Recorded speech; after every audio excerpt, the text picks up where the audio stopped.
नमस्कार। इस वीडियो में हम देखने वाले हैं 12th क्लास की बायोलॉजी का जो सेकंड चैप्टर था पुष्पी पादपों में लैंगिक जनन, उसका जो पहला वीडियो हम अपलोड कर चुके हैं। उसमें हमने नर लैंगिक जनन अंग का वर्णन कर दिया है। फिर उसके बाद में हम देखेंगे कि जो पुंकेसर होता है, पुंकेसर उसका जो परागकोश होता है, उस परागकोश से परागकण की संरचना कैसे बनती है, परागकोश से परागकण की संरचना किस प्रकार से बनती है, वह हम इस वीडियो में जानेंगे। आइए देखते हैं। यह कहलाता है अपना परागकोश।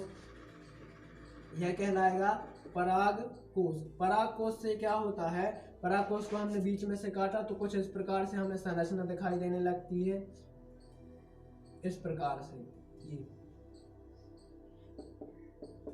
ये तो परागकोश की यह बीच में से काटेंगे जब हम, तो परागकोश की इस प्रकार से हमें संरचना दिखाई देती है। अब हम देखते हैं यह क्या कहलाती है, बाह्य परत कहलाती है। यह बाह्य परत कहलाती है। यह जो कोशिका दिख रही है, यह कोशिका कहलाती है अधोस्तरीय कोशिका। अधोस्तरीय, यह कहलाती है अधोस्तरीय कोशिका। ठीक। अब यह है जो यह मध्य का भाग होता है। फिर अपन देखते हैं आगे चल के कि जो अधोस्तरीय कोशिका है उसको पोषण प्राप्त हो जाता है, और पोषण प्राप्त हो जाने के बाद वह क्या करती है, वह करती है विभाजन। विभाजन होने के बाद में क्या होता है, तो अधोस्तरीय कोशिका है, अधोस्तरीय कोशिका। अब हम इसका सिर्फ इतना छोटा सा भाग बस बना रहे हैं। अधोस्तरीय कोशिका क्या करती है, विभाजन करती है। तो एक कोशिका चली जाती है केंद्र की ओर, इस साइड चली जाती है, और दूसरी कोशिका कहाँ आ जाती है, भित्ति की ओर आ जाती है। तो जो कोशिका केंद्र की ओर जाती है उसे बोला जाता है प्राथमिक। जो कोशिका भित्ति की ओर जाती है वह कोशिका कहलाती है प्राथमिक भित्तीय कोशिका। क्या कहलाती है, प्राथमिक भित्तीय कोशिका। और जो कोशिका केंद्र की ओर जाती है वह कहलाती है केंद्रीय जनन कोशिका। केंद्रीय जनन, यह कहलाएगी केंद्रीय जनन कोशिका। फिर इसके बाद में क्या होता है, जो प्राथमिक भित्तीय कोशिका होती है, इसमें लगातार विभाजन शुरू होने लगता है। लगातार विभाजन जब शुरू होगा तो प्राथमिक केंद्रीय कोशिका 3 परतों का निर्माण करती है। कौन कौन सी परतों का निर्माण करती है, आइए जानते हैं। पहली परत 1 2 3 4।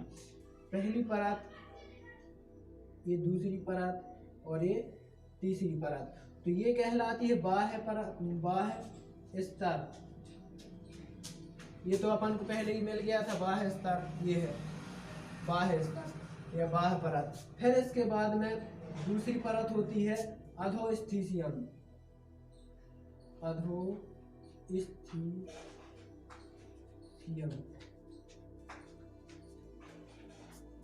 अधोस्थिसियम। फिर उसके अंदर की जो परत होती है वह कहलाती है मध्य परत। मध्य परत। और उसके अंदर की जो परत है उसे हम बोलते हैं टेपिटम। तो बाह्य स्तर जो परागकोश होता है उसको सहारा देने का कार्य करती है। अधोस्थिसियम क्या करती है, उसको पोषण प्रदान करने का कार्य करती है, परतों को पोषण प्रदान करने का कार्य करती है।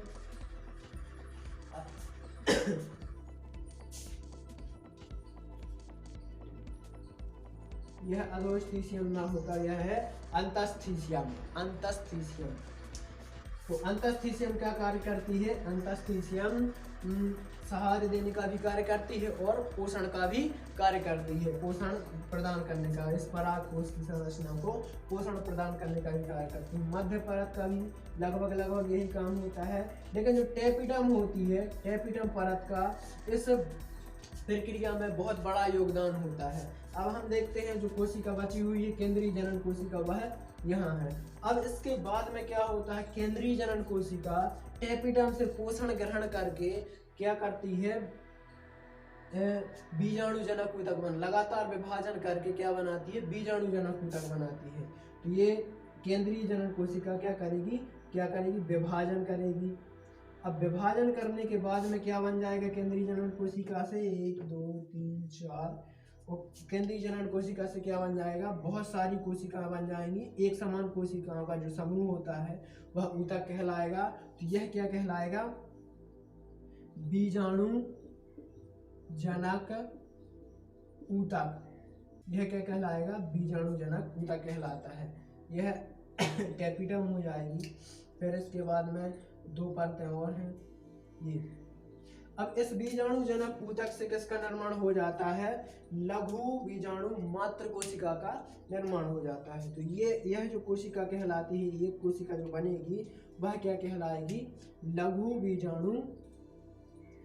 बीजाणु मात्र कोशिका कहलाती है। अब कहीं ना कहीं हम कह सकते हैं कि ये परागकोश में परागकण में परिवर्तित हो जाएगी। लेकिन लघु बीजाणु मात्र कोशिका में भी अब अर्धसूत्री विभाजन होता है। क्या होगा, यह क्या कहलाएगी, लघु बीजाणु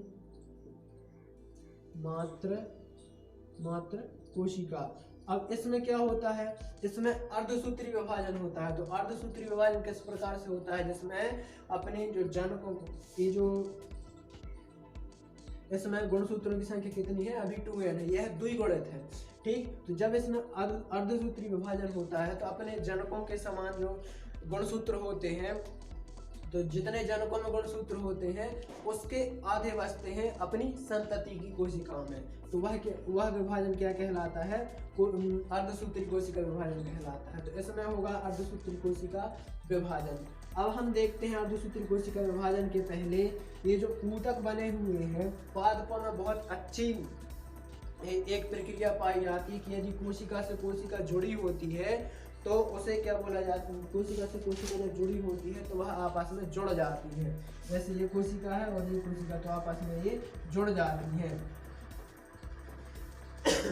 उसको बोला जाता है प्लाज्मोडेस्मेटा। प्लाज्मोडेस्मेटा ना हो इस कारण से इनके ऊपर कुछ परत का निर्माण हो जाता है। एक परत का निर्माण हो जाता है, इस परत को क्या बोला जाता है, कैलोज। इस परत को बोला जाता है कैलोज।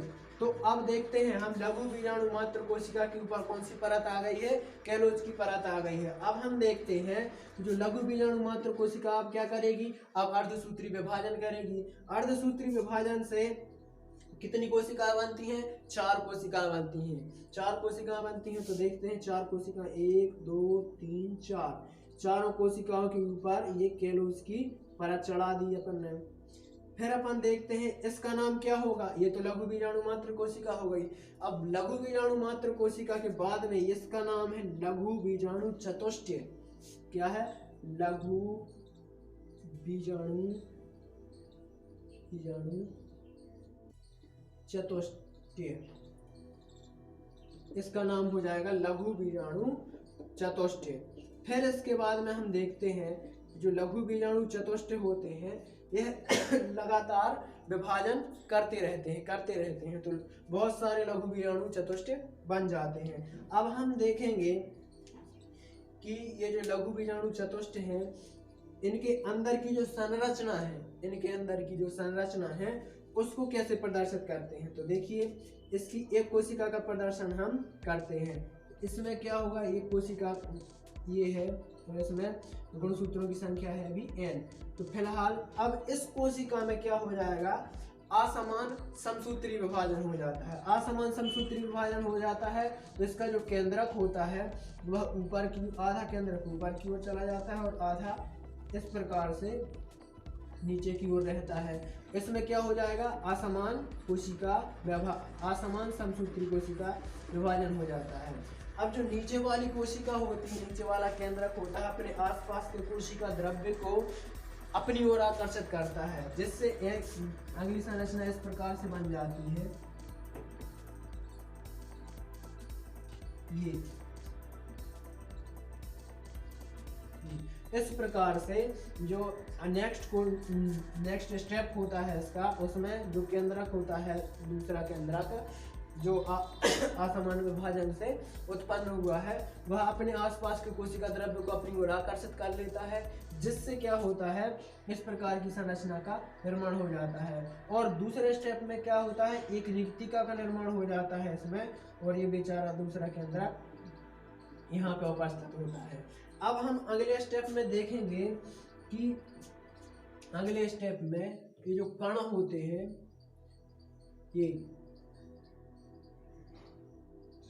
ये संरचना ये हो जाएगी। अब रिक्तिका खत्म हो जाती है तो यहाँ पे दूसरी संरचना इस प्रकार से बन जाती है। अब हम देखेंगे कि इस टेपिडम के द्वारा दो चीजें स्त्रावित की जाती हैं। कुछ लिपिड के कण स्त्रावित किए जाते हैं, कुछ लिपिड के कण स्त्रावित किए जाते हैं, जिसे हम बोलते हैं यूवेस कण। क्या बोलते हैं? जिसे हम बोलते हैं यूवेस कण। और दूसरी चीज कौन सी स्त्रावित की जाती है? स्पोरोपोलेनिन। जब पादप जगत होता है, स्पोरोपोलेनिन पादप जगत का सबसे कठोर पदार्थ कहलाता है। जिस प्रकार से जंतु जगत का सबसे कठोर पदार्थ कौन है? दांत का एनेमल है। उसी प्रकार से पादप जगत का सबसे कठोर पदार्थ क्या है? स्पोरोपोलेनिन है। तो ये स्पोरोपोलेनिन कुछ इस प्रकार से इस परागकण के ऊपर जम जाते हैं, ताकि जो पादप जगत में जो जनन कोशिका है, एक प्रकार की यह भी एक जनन कोशिका है, परागकण जनन कोशिका है। तो देखते हैं जो जनन कोशिका है वह जल्दी से नष्ट ना हो, इस कारण से स्पोरोपोलेनिन की परत बन जाती है। अब हम देखते हैं स्पोरोपोलेनिन की परत तो बन गई, इसके ऊपर कौन से कण है? इसके ऊपर है लिपिड के कण, जिन्हें हम क्या नाम दिया है? यूवेस कण। इसके ऊपर है लिपिड के कण, जिसे हमने नाम दिया है यूवेस कण। अब यूवेस कण तो देखिए इनके ऊपर मतलब दो परतें दिखाई देने लगी। कौन कौन सी? पहली परत तो हो जाएगी इसके ऊपर जो किससे बनी हुई है? लघु बीजाणु चतुष्ट से बनी हुई ये वाली परत। और जो दूसरी परत हुई है जो टेपिडम ने बनाई है वह क्या है? स्पोरोपोलेनिन की परत है। और किसकी है? लिपिड के कणों की, जिसे हम क्या बोलते हैं? यूवेस कण बोलते हैं। तो अब हम आगे चल के देखते हैं कि इसके बाहरी भाग की परत को हम क्या नाम दे देंगे? बाह्य परत या बाह्य चोल। और इसके अंदर की जो परत होती है उसको हम बोलते हैं अंतःचोल। तो बाह्य चोल किससे बना होता है? बाह्य चोल बना होता है स्पोरोपोलेनिन और यूवेस कणों से मिलकर बना होता है। और जो अंतःचोल होता है वह किससे बना होता है? अंतःचोल बना होता है सेल्यूलोज और पेक्टिन से। अब हम आगे चलते हैं। ये जो चतुष्ट होता है, ये जो चतुष्ट की हमने एक संरचना बनाई हुई है इस प्रकार से। तो इस प्रकार से जब ये बन जाते हैं परागकण, तो टेपिडम के द्वारा एक एंजाइम स्त्रावित किया जाता है। टेपिडम के द्वारा एक एंजाइम स्त्रावित किया जाता है, जिससे ये जो संरचना है ऊपर की जो केलोज परत है, यह क्या हो जाती है? इनके ऊपर से हट जाती है। कौन सा एंजाइम स्त्रावित किया जाता है? वह किया जाता है केलेज एंजाइम स्त्रावित किया जाता है। केलेज एंजाइम स्त्रावित करने के कारण जो लघु बीजाणु चतुष्ट होता है उसकी ऊपर की परत हट जाती है और क्या हो जाता है? परागकण मुक्त हो जाते हैं। परागकण की संरचना कुछ इस प्रकार से बनती है, हमारी एनसीईआरटी की बुक में दी गई है।